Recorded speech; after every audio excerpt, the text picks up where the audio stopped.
Let's go. Hi. Philippians 4:13. I can do all things through Christ who strengthens me. Yes. So ito po si Ken. Let's talk it out. Next. Ken. God saw all that he had made, and it was very good. Genesis 1 verse 31.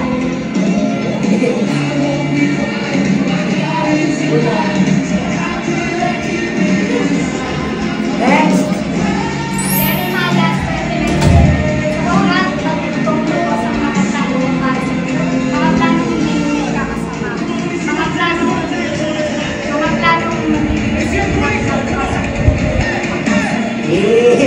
Tiket.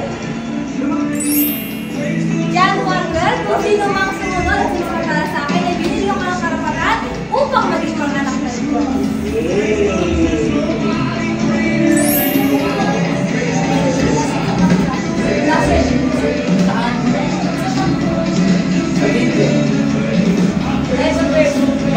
Matthew 3:2, ganito ang kanyang sinabi. Magsisina kayo at nalikuran ng mga kasalanan sapagkat malapit na dumating ang karya ng langit. Yan, sapagkat kayo na lamang ang pag-ibig ng Diyos sa pagkuhan. Sumapalatay sa mga ng buhay.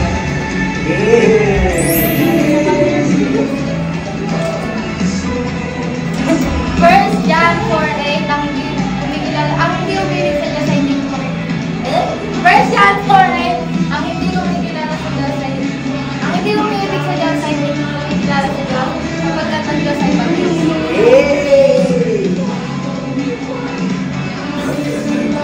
So how could I Bible verse. Proverbs 3:5-6. Let the Lord fill their hearts with the power of understanding. All their ways acknowledge Him, and He will direct your path.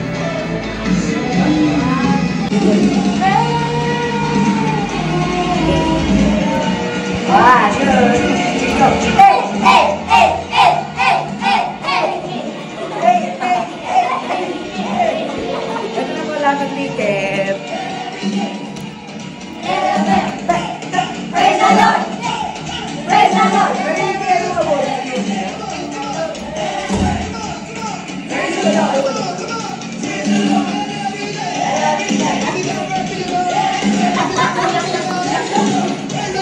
Praise the Lord!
Ako din eh. Nakikinig pa na naman ako.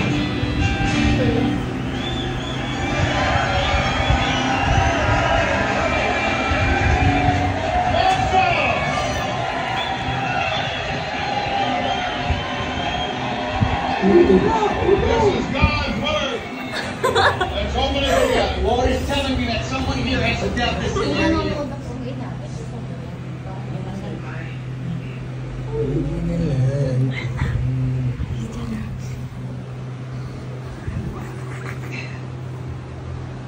So what?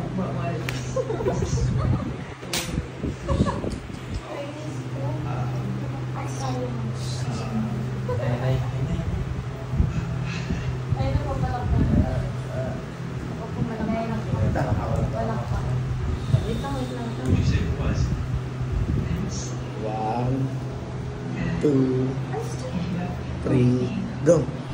Wala pa. Mamaya pa.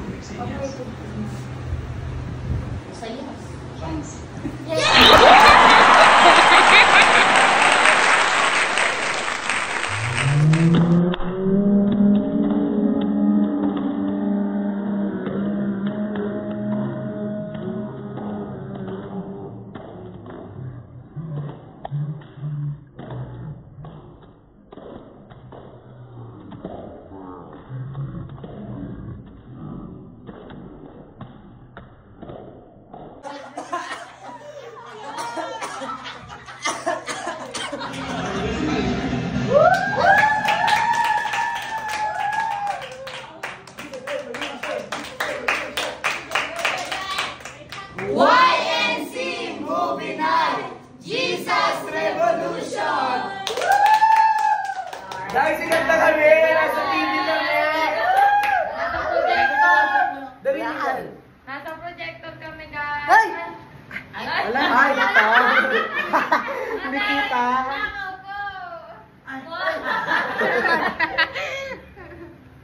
Ako. Ang tamas ko. Game na tayo. Matapos na. Alice!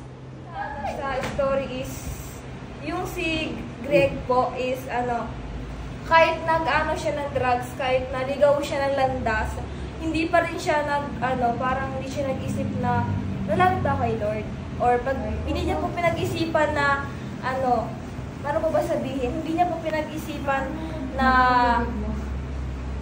parang pumunta sa church na hindi niya pinag-isipan na pupunta ba ako or wag na lang. Pumunta po siya pero hindi parang pa din siya, parang naguguluhan kung ano ba dapat. Pero mas ginawa niya pa din yung tama na hanggang sa nabaptize na po siya, hanggang sa naging magaan na po yung pakiramdam niya, yung gano'n. At sa gano'n. Tapos po, hanggang sa, yun na nga po, yun ang nakakatuwa kasi kahit na sinner ka po, tapos nagpadala po si Lord ng isang tao na magpapahil sa'yo, kahit na makasalanan ka pa din, papatawarin ka pa rin ni Lord. Amen! Na hindi sa lahat ng pagkakataan, wala ang Lord sa piling mo. Kasi kahit anong mangyari or anong maging kasalanan mo, nandiyan pa rin ang Lord para patawarin ka and and paparigyas niya sa'yo na yun nga po, na mali ka, gano'n, ginagawa mo. And kahit anong mangyari, lalapit ka pa rin sa Lord. Yun lang po.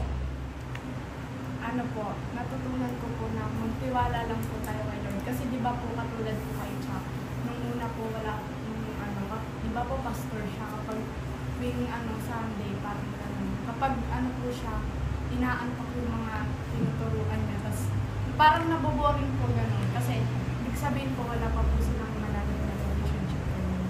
Tapos dumating po si Lonnie, di ba?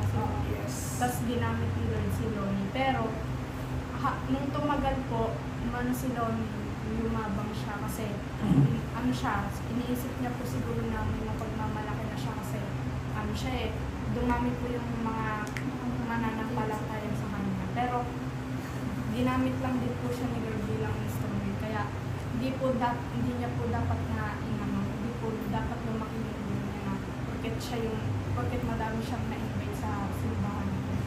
Tapos tapos Kinukwento na niya ang game makinig. Kaya summarize. yun po tapos kay Greg po, di ba po siya, nag-drug siya. Tapos dumating po si Lori kasi para po paalam sa kanya na may Lord po. Kasi sinabi nga po ni Greg I'm dying and gonna die. So sinabi po ni parang pina-realize po ni Lori kay Greg na hindi ka mamamatay kasi may Lord ka. May kasama mo po yung Diyos. So, di ba po, pagtapos po nun, nagsimba po nun si Greg. Tapos nung pinagpe-pray po nila yung mga tao, pinag-pray din nila si Greg na parang mag-heal po si Greg. Tapos po niya, malampasan niya po yung mga problema niya. Tapos hindi na po siya mag-hands po. Yun po, so, natutunan ko lang po dun. Magtiwala tayo kay Lord dahil nothing is impossible na. Kahit kung may problema ka, patuloy ka pa rin kung manampalataya ka. Katulad po ni Greg, meron po siyang problema. Di ba nagkaroon po siya ng problema? Yung nalaman po niya, ampun siya. So parang, pray ba siya? Parang nagsimba pa po siya eh. Uy, nakapigil niya. So, yung natutunan ko lang po, yung kahit may problema ka is, yung parang tinetest ka ni Lord kung patuloy ka pa rin na nanampalataya sa kanya, kahit may pinagdadaanan niya. Ang natutunan ko is, sa mga bagay na akala natin imposible, God will make a way. Nakakala natin yung things na wala nang kaparaanan, si Lord yung magbibigay sa atin ng kaparaanan. Tulad nga yung nangyari kay Greg, na akala niya hanggang doon na lang siya, hanggang doon na lang yung buhay niya. Pero gumawa ng paraan si Lord, nagbigay siya ng instrumento, which is si Lonnie, para makilala ni Greg si Jesus. And yun yung magpapatibay ng pananampalataya niya kay Jesus. Kaya tapos binibigyan din tayo ni Lord ng mga kaibigan para makasama natin, di ba nga sabi sa Kawikaan 17:17, ang kaibigan ay nakakasama, ang kaibigan ay nagmamahal kailanman at nakakasama natin sa oras ng kagipitan. And din yung nangyayari sa kanila eh. Pero what's the thing kasi here was, kung sino yung pipiliin mong kaibigan na makasama mo. Kasi yung unang pinili ni Greg, mali siya ng nasamahan eh. But then, dahil nga may binigay na kaparaanan ng Diyos, tumama yung naging desisyon niya sa buhay. And mas naging ayos pa yon. And hindi lang siya yung nag-benefit, kundi yung mga tao sa paligid niya. Yung kay Lonnie, yung kasi po, nag-grow na po siya, pero sinabi niya po doon na na parang lumaki nga yung ulo, kahit mag-grow ka, tapos yun naman yung think mo, kung ngayon naman yung pag-iisip mo na, ginamit ako ni Lord, parang gina-glorify mo yung sarili mo. Tapos yung tapos yung kay Greg nga din yung maraming problema dumating sa kanila. Huwag ka nasusuko pag may problema. Kasi nga sabi nga, di ba? Sabi ni Jesseline nung nandun siya nung nagturo siya, di ba? Kahit anong problema na dumating sa buhay mo. Kasi inaalam ni Lord na ano yun? Oo, binigyan ka ng problema, which is may naman yun eh, may aral naman yun sa dulo. Tapos, ayun lang, may aral sa dulo. Maganda yung movie, marami ako natutunan. Kasi ilang beses ko na rin yung napanood. Marami kasing lesson na makukuha. And rin, ma-apply natin siya sa natin, sa mga buhay natin na yung paano kumilos yung Lord sa buhay ng bawat isa. Na hindi naman natin nakakalain na sina Greg dati, di ba? Sila yung naging nalulong sila sa drugs. Kasi di niya naman niya akalain na gagamitin yung buhay niya para maging pastor din na magturo sa marami pang mga tao. And sa atin parang naging reflection lang din yun sa atin na kung feel natin ganito tayo, yung parang hindi tayo worthy na hindi tayo worth kung feel natin hindi tayo worth para kay Lord ani, pero hindi naman yun yung ano dun kasi kilala niya na naman tayo. Tsaka ay din yung pinaka ano sa akin dun yung ayun nga, yung parang nasabi sa atin ni Ate Lewi dati na yung church is para rin sa makasalanan, hindi lang sa mga perfected tao. Na doon din, nakita rin natin sa movie, yung pagiging open ng church nila Pastor Jack sa mga hippies. Para, ayun, mas makilala pa nila si Lord. And after nga nun, ayun, dumami yung mga nag-a-attend na mga kabataan. So, ayun lang naman. Yung akin pong natutuwa. Si Norman. Yung magtiwala ka lang po kay Lord at huwag ka pong sumama sa maling kaibigan at ano po, pumili ka po ng tamang kaibigan na lalapit kay Lord. Ay, sabay-sabay. 1, 2, 3. Woo!